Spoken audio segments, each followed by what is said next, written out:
Ladies and gentlemen, welcome back to the Persian and the Cowboy podcast. He's the Persian, I'm the Cowboy.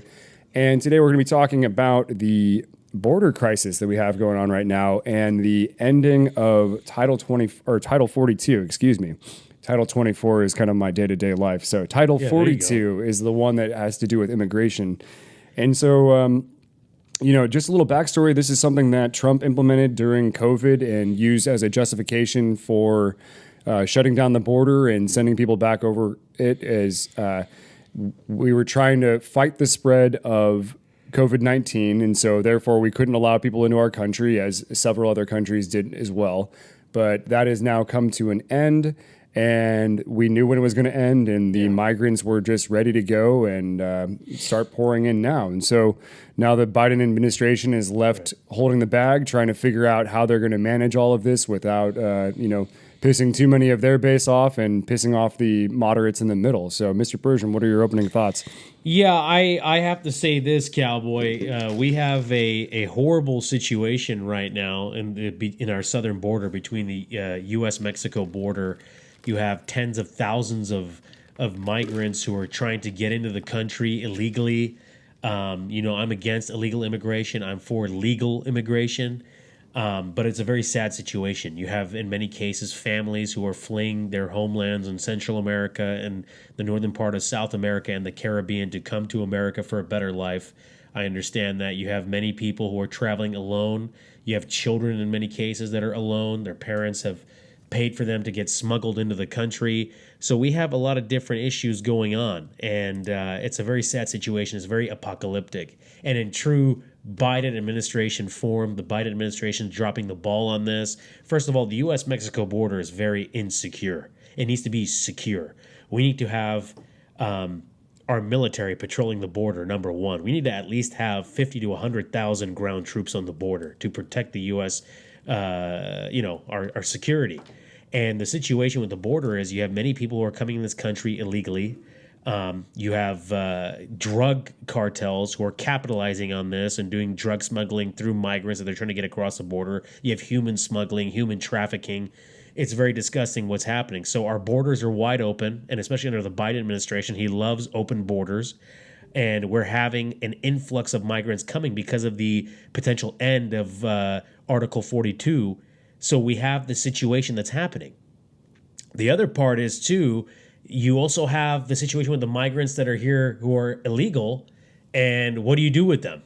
You catch them? Do you send them back? And in many cases, the Biden administration is giving these people cell phones, smartphones, Apple, Android, whatever, and giving them food and water, which is the humane thing to do is the food and water, but they're giving them cell phones and then putting them on buses and then sending them to the airports and then flying them to different American cities for detention centers. I mean, you're wasting American taxpayer money on this type of stuff? Like, the situation has gotten out of control, and it's always been out of control. I mean, Trump had a fantastic idea with the border wall, which was, partly constructed and then it was halted. But we need to have 100,000 ground troops on the U.S.-Mexico border to help provide our security.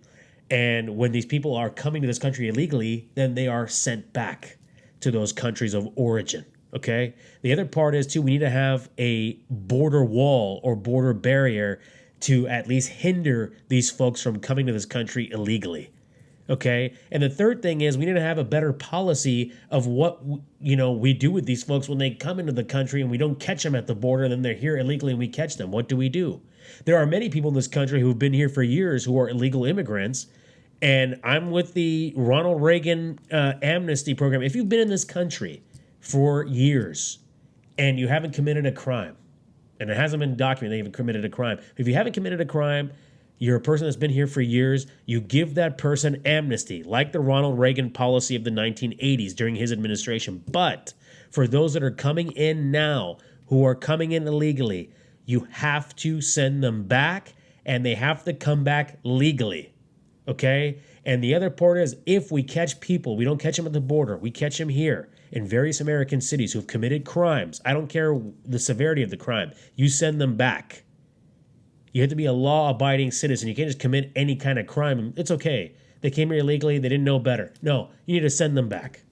Yeah, I think that's something that you and I both agree on, and like we're both very moderate on this subject itself. Like I'm very pro immigration as well. I just want to know who you are, why you're coming to this country, and what you plan on doing when you get here. So we need to be able to have some type of check and when people are coming in. You know, are you seeking asylum from Venezuela, from Cuba, something going on there that you want to know come? why. Yeah, exactly. And I think it's you know, it's scary because the cartels down there, they're smuggling drugs They've across. capitalized on this. You know, they're doing the human trafficking going back and forth, which is just terrifying and just horrifying that is something that's happening. So we need a way to keep like the criminals out, but allow the people that are trying to live that American dream to come in and live that American dream. Yeah. And so I think there's an appropriate number of people that we can handle, and that's something that should be negotiated out. And I don't know the best way to do it. I don't know if the specific border wall is the best way of going about it, but some type of barrier. I know California has just this insane fence line that just goes all through, between Tijuana and San Diego, just right there. Like you can see it from San Diego. It's several layers of fences that are built up. And so it's and that's California, you know, trying to keep people out. So it's a very interesting situation that we've had there. And is the border wall the right way? Maybe, maybe not. I don't know. But just some way of checking these people before they're coming into our country, why you're coming here, what you're planning on doing, and go live the American dream. I'm very happy to bring in some immigrant that shares our American values of freedom, personal liberty, the pursuit of happiness. If you have those values, come on in, be an American. And like, I'd rather have you than some guy that's just some lazy fuck that's just been living off the system their entire life and not doing a damn thing and blaming everyone else for their problems. You know, if you're a hard worker and you want to come here and live our dream, come here, live our dream, you know, share our values. And I have no problem with immigration. I want to be very clear. I have no problem with immigration, legal immigration, okay? If you want to come to this country, you believe in the American dream, you want to work hard, make something of yourself, we love it. Come on in. Come on in. I have no problem with it. But when it's done illegally, that is a problem. But for the illegal immigrants that are here in America, who have been here for years, and there are many out there, I firmly stand behind the Ronald Reagan policy of giving amnesty to make them immediate American citizens. However, the people that are caught at the American border who are coming in illegally, because there's many entry points that doesn't have a fence or has a chain link fence or something very similar you could hop over, okay? And there's not enough Border Patrol agents to protect our southern border. That's why I'm a full believer to have 100,000 ground troops on the U.S.-Mexico border to help aid our Border Patrol with this growing problem. This has become a catastrophic situation at the border, and it also hinders some of the drug smuggling that's coming into this country from Mexico. And they're using these migrants as drug mules to peddle their drugs when they come in this country. You also have the whole sex trafficking and human smuggling is another issue. There's a lot of dirty things happening. And if I'm the Biden administration, which they don't have the balls, but the next American president that comes in, hopefully a Republican president, tells the government of Mexico, you guys have this problem at our border. We share a border together. We have a mutual common problem. We need to solve this together. If you do not get your act together with the drug cartels and with the human smuggling, the drug smuggling, the sex trafficking, we may not have a choice but to send American troops maybe over the border to help secure it even furthermore. And that's a bold statement. I don't want a conflict with Mexico. I don't want a war with Mexico. But this problem has become, it's more than a problem. It's a catastrophic situation. There's huge crime in our border towns in this country, and it's spreading like a virus. And the thing is, the illegal immigrants that are coming to this country, they want a better life. I totally get it. But you have to come legally. There are ways to do it legally. Yeah, and it's a sticky situation with Mexico because last I heard, the cartel has pretty much infiltrated the government at the highest levels. They pay all the government officials. Yeah, and so it's a tricky thing of like, well, you tell the government, hey, this is what's going on and we need to stop this. And so it's like, you know, what is the United States going to do? It's kind of like if we try to follow the blueprint for, we declared war on terror, right? Which is kind of a blanket statement. We're going to declare war on the cartel. Well, okay, who's the cartel? And there's many cartels in Mexico. Yeah, There's it's a ton of cartels. There's thousands of people that work for these cartels, and the cartels are very dangerous. But at a certain point, what do you say to Mexico? I'm going to put sanctions on you. I'm going to cut you out of NAFTA. I'm going to do this. We're going to have some trade war. We're going to have some tariffs. It's going to be pretty nasty. But you can't do that because the United States, believe it or not, needs Mexico. Well, yeah, and they need us too. Yeah, Mexican factories, Mexican labor is now it's now cheaper and more skilled than Chinese labor is. Exactly. And imagine the savings of not having to ship it all across. Yeah. So, Mexico and the United States have a perfect long-term goal with each other. Our ideas and what we can do with North America are just perfectly set up. Yeah. And it's just a shame of if the United States wants to clean up the cartels, they have to work with the Mexican government. But if the Mexican government is the cartel, then that's just a straight up declaration of war against Mexico. And that's going to have devastating impact. You have tens of millions of Mexican Americans that live in this country, and that's going to be a very devastating situation for them, obviously, because they have family in Mexico and because of the situation here in the United States.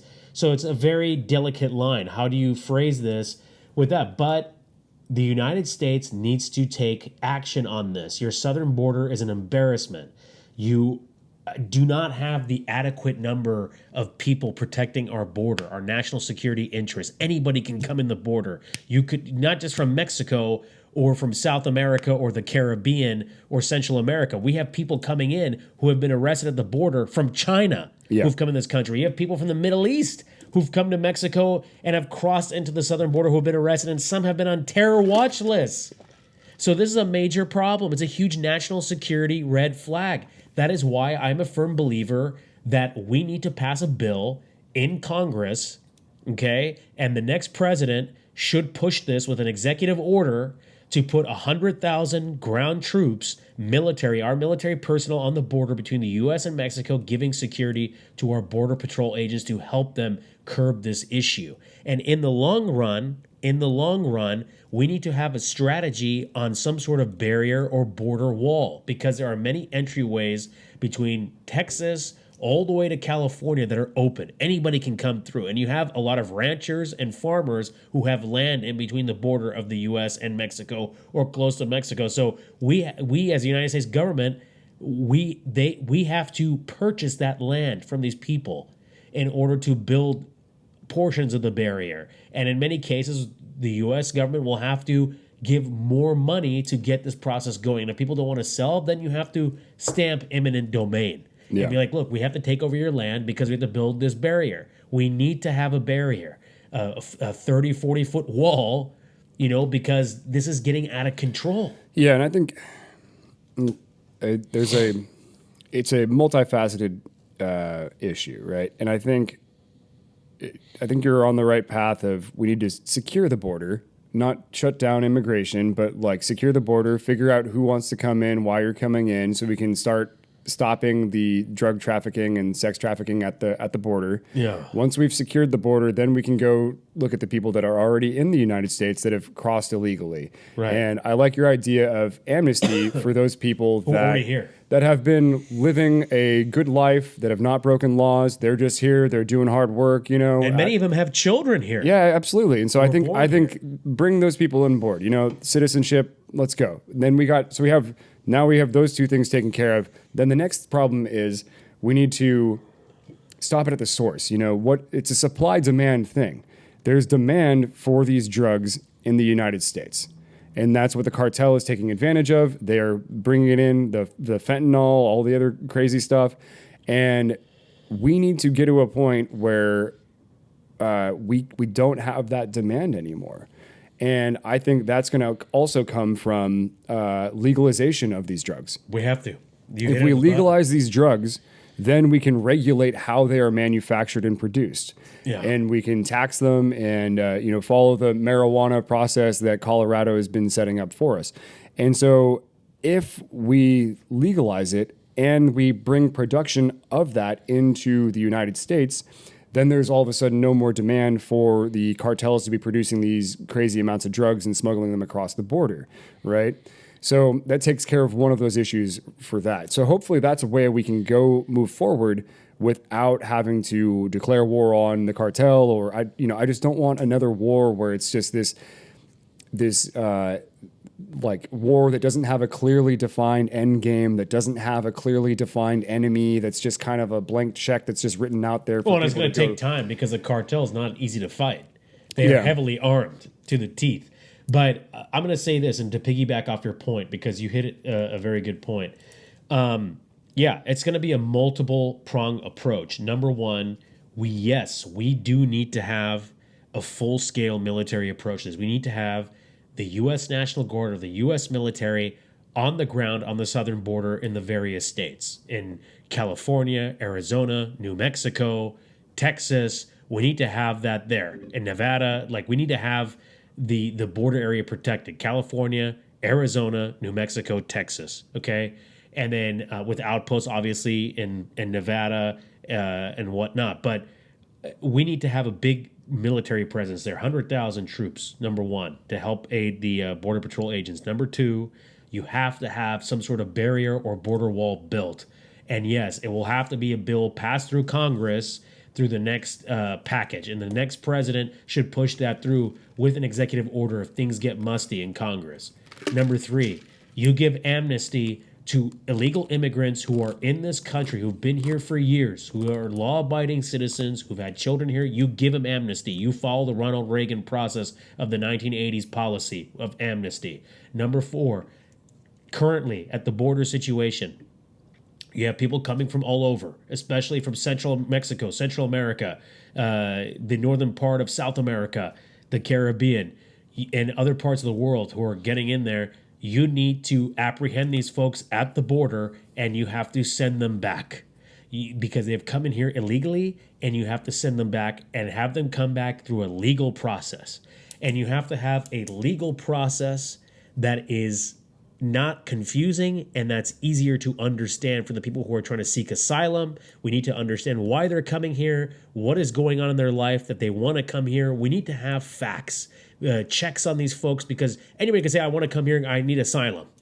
But the person could be a fucking criminal, as far as you know. The person could be a part of a terrorist organization. We need to understand that, okay? And then the other point I'm going to make is that the Democrat Party, they love to have our borders as a chaotic situation.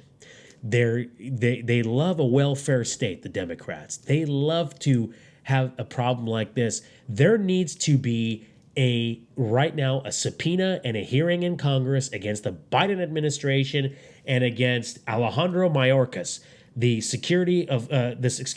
Homeland Security Chief, the Secretary of Homeland Security, Alejandro Mayorkas, who is a complete failure, another Biden dud failure in that dingbat of an administration. He has destroyed the situation at the southern border. It's gotten even worse under the Biden administration. It is a complete chaotic situation. Mayorkas has taken no responsibility, and he should resign. He should be held accountable, and there should be a hearing, and there should be a resignation for his service, because he's done this country a horrible service with his performance at the border. It is just too extreme, too wild what's taking place. And the final thing, Cowboy, with regard to the situation with the drugs, if the human being has an affinity for drugs, prostitution, and they have a taste for it, they'll always be there. That is why the war on drugs for the past few decades has been a complete failure. All we've seen is innocents killed on both sides, billions and billions and billions of dollars spent, law enforcement agents killed for no reason. We've seen American inner cities turn into war zones. We've seen American inner cities become drug-riddled projects. That is why we need to pass an amendment or pass a law in this country to legalize drugs. I hate to say it, but we have to legalize the drugs because we will take the pocket out of the cartel and we can start manufacturing the drugs in America, tax it like a business, follow the marijuana playbook that we've seen in places like Colorado and Washington State. They have so much money from the drugs, cowboy. They have like vaults filled with gold bars probably and cash. And with that drug money, we need to invest in American infrastructure, American healthcare, mental health care, and education. With that money, you can make billions and billions and billions off tax money off drugs. Yeah. And you go to the source, and then you're manufacturing the product that way you know what it's cut with. Because it's fentanyl that we see in American cities, cowboy. We don't know who the fuck is putting what in it. It could be, different chemicals in there and all this shit. So it is a problem. And I'm not just talking about the southern border with just, drugs and human trafficking, human smuggling. We also have terrorists from Islamic extremist groups who have been caught at the border. We have Chinese nationals who've been caught at the border. It's the Wild West. Yeah, there's a lot going on there. There's a lot there. Yeah, the drug crisis is terrible, and so it's just an interesting situation, and like there's no perfect solution to it. Of course, there's never perfect solutions in all things in life. But I want to take a step back and go through kind of the history. You know, there's always this call for why don't we just have open borders? You know, why do we need horrible idea? But would you be surprised that America was founded with open borders? No. Oh, America had open borders. Guess what year America got rid of their open borders? Oh my God! Can I take a guess? You may take a Two guess. guesses. Two guesses. All right. I'll tell high or low on your first guess. 1900. Later than that. 1925. Very close. 1924. Oh shit! Yeah. That was close. Is when the United States created the border crossing guards, or I forget the actual name of it, but so that's when it came into effect. So it was just wide open spaces. It was the frontier. Anyone could walk in, anyone could walk out. I mean, they didn't have the power, the manpower, the capability to build. What's the size of the U.S.-Mexico border? It's How huge. many thousand miles? It's I don't know. It's crazy. But the funny thing is the longest unguarded border in the world is the United States-Canada border. Yeah, and I'm also a believer in protecting our northern border too. I mean, we don't have as much craziness happening there, but the future is a very telling thing. You never know, and I would support American troops to protect the northern border as well, because you never know. People can come in from all parts of the world, and even drug smuggling too. They could bring the drugs around, trying to smuggle in from that way. Yeah, it's possible. And so then the next thing I have is, can you give me an example of a country that has open borders today? Well, I can tell you this. Hold on, I'm going to break it down for you. Many of our countries that we're allies with have very strict border policies. I'll take a guess on this one, and I may be wrong, but our European allies, our NATO friends, I mean, obviously the United States is part of NATO, and we have many European allies that are a part of NATO with us, but our European allies, they have open borders, correct? If you're an EU member, if you have an EU card, you can just walk in and out. So yeah, you brought up the Schengen agreement. Am I saying that right? I don't know. I have no idea. Yeah, so that's the agreement that most of the European Union has with themselves. There's exceptions like the United Kingdom, Ireland they have their own little travel bubble kind of situation. And you're right, it is open border policy, but you have to get checked in the first country that you go into. So when you go into Europe, cool with me. There's still a checkpoint when the first country you enter. But once you're in that Schengen zone, then you can go around and travel exclusively through it. But it's not a completely true border. If you want to move there permanently, you still need to get the visas. You still need to get all those checks and balances together. So not a true open border where anyone can just walk in, buy a house, and say, "Oh, they're going to check you out, see who you are, your papers and everything like that, do background check." The travel is free between those countries, but then that's kind of the thing. And so then there's other countries that have similar agreements. I think Brazil and Argentina have something pretty similar down south, and then there's like other Middle Eastern countries have agreements like that as well. But those tight Gulf states probably. Some stuff is that, but it's there's no country in the world that has truly open borders that is just letting everyone in, everyone out. Because you don't know what's going on those borders. You don't know who's coming in and out. You don't know what products are being smuggled in.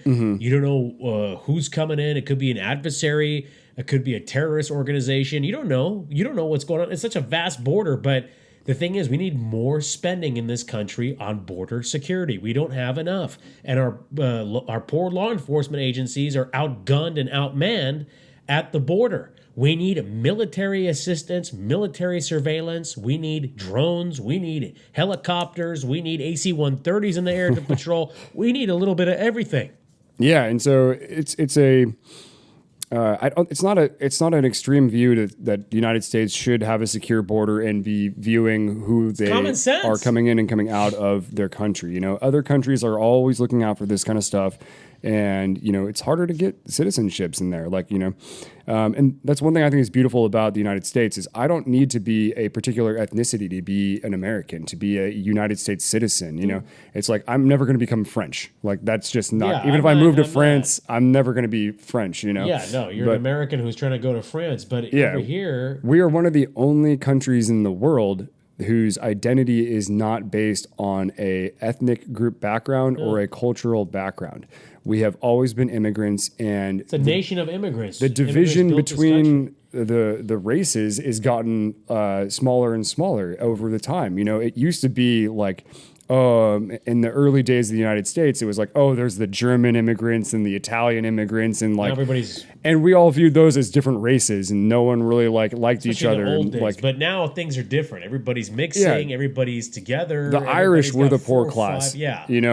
But everyone's come together, and now there's no separation between it. That's the beauty of America. Yeah, I'm a mutt of every different European country, and I think that's just how things are slowly going to progress. Is we're just this giant melting pot, and we bring in those things that are only making us stronger. If I can make a Harry Potter reference real quick, please, dude. We are like the sword of Gryffindor. We only take those things in that make us stronger and make us more powerful. So I think that's the beauty of America. Share our values and come here. Well, this is a land of immigrants. This is a country that was built by immigrants. You look at the bricks that are laid in parts of New York. Many immigrants who came off the boats at Ellis Island laid those bricks. Many of our buildings were built by immigrants. It's a country of immigrants. But at the end of the day, fast forward to today's world, we're living in a crazy world. It's apocalyptic out there. We need to have better security. And our politicians, again, it goes back to our politicians, because of the interests of their own party and their own self-interest, they rather put the American public at risk, both Republican and Democrat. I'm not a Republican or Democrat. I'm an independent. I go for the best candidate. I've aligned myself with Donald Trump because I believe he's the best candidate for this country, and in general, I agree with him on many fronts. I disagree with him on some fronts, but that's the beauty of being an independent. On the border situation, he's 100% correct. We need to have border security. We need to have a border wall or barrier to help hinder illegal immigration. People will still get in this country illegally. They'll find a way through a tunnel or through a boat or whatever, but we need to have more funding given to the border. Instead of giving countries like Egypt aid or giving certain countries, like the next Ukraine shipment, and I support Ukraine against their war with Russia, but can we tell our fellow NATO allies, and with us being a part of NATO and we're fitting the bill, can we have our other NATO brothers and sisters pay a little bit more or match what we're paying? Because we have some expenses in this country. It's getting out of control. And some of these illegal immigrants who are coming in this country are committing crimes right off the bat. Yeah. And there's just released in here. We have the Biden administration's putting up migrants and illegal immigrants in hotels in New York. At half of the hotels in New York have illegal immigrants in them. They're housing them. Yeah. You look at other Democrat cities because the Democrats want to capitalize on illegal immigration, get their vote eventually one day, and they're trying to lend an olive branch. They don't give a fuck about illegal immigrants. They're just doing this because they want their vote when they become an American citizen one day. But at the end of the day, we should not be doing this. If somebody comes from the border, a family, they're together, don't separate them, send them back. Send them back and tell them you need to come back legally. We want you, but come back legally. Yeah, and I think a lot of people forget that Obama was for secure borders. He was for a secure border wall. They called him the deporter in chief. He deported a lot of illegal immigrants. They called him the deporter in chief. That's one thing. I don't like Barack Obama. I think he was a failed president. But on this front, I'm with Obama. He did a much better job than Joe Biden on the border. He deported illegal immigrants. He helped clean it up. He made some mistakes, But at the end of the day, he had a better policy than Joe Biden. Yeah. You have to give credit where it's due. Yeah, it's interesting. And I think Joe Biden is just feeling out the polling, and he does, his opinions are based upon whatever is going to get him reelected. And so that's kind of why he just, but yeah, you're right. Yeah. So It's a crisis. He should pass something right now. He should do an executive order. I'm going to send 100,000 ground troops to the U.S.-Mexican border. I would do that if I was president immediately. Yeah, with those big pain points. You have to do it. I'm not a huge fan of executive orders because I just don't think that's too much. I think that's too much power that the president can wield. I love executive orders. Anyway, so I'll wrap it up with my closing thoughts. It's all nations have secure borders. All nations are concerned about who is moving into their country and what they're going to be bringing and offering to the table. And those are things that are considered before they decide who is and who is not a citizen of that nation. And I think the United States should follow that same practice. We should have a secure border and regulate who's coming in. I want immigrants to come in that are seeking asylum, that want to live a better life, that want to follow and chase that American dream. I'm all for it. Come on aboard. If you share our values, we want you here. But that being said, we need to make sure that you're not coming in here for nefarious reasons. And we have to do strict background checks. We want to keep everyone safe, And again, we're for immigration if it's done legally, not illegally, legally. Any final thoughts before we wrap up this segment? Yeah, I'm a child of immigrants who came to this country 50 years ago. Okay, they came here legally, and eventually they became citizens through the proper process, paperwork. This country was built by immigrants. We're a nation of immigrants, and we embrace that every day. We come from different backgrounds, diversities, everything, and our cultures. It's a big melting pot here. But I want to stress that we have to have safe and secure borders because our national security is at risk for many different reasons. And we've already discussed this. I'm not going to repeat it again, but we have to take this more seriously. And the people that are leading us, this failed administration, the Biden administration, one of the worst presidents of our time, and he'll go down as one of the worst presidents in the history of this country, his administration and his Homeland Security chief, Alejandro Mayorkas, should be held responsible for this, and he should be forced to resign. All right. Well, with that, I think we'll wrap up this segment. So thank you, ladies and gentlemen, for coming along with us on this journey on the Persian and the Cowboy podcast. He's the Persian, I'm the Cowboy. Take care, everybody. Have a fabulous, fabulous weekend. Cheers, y'all. Take care.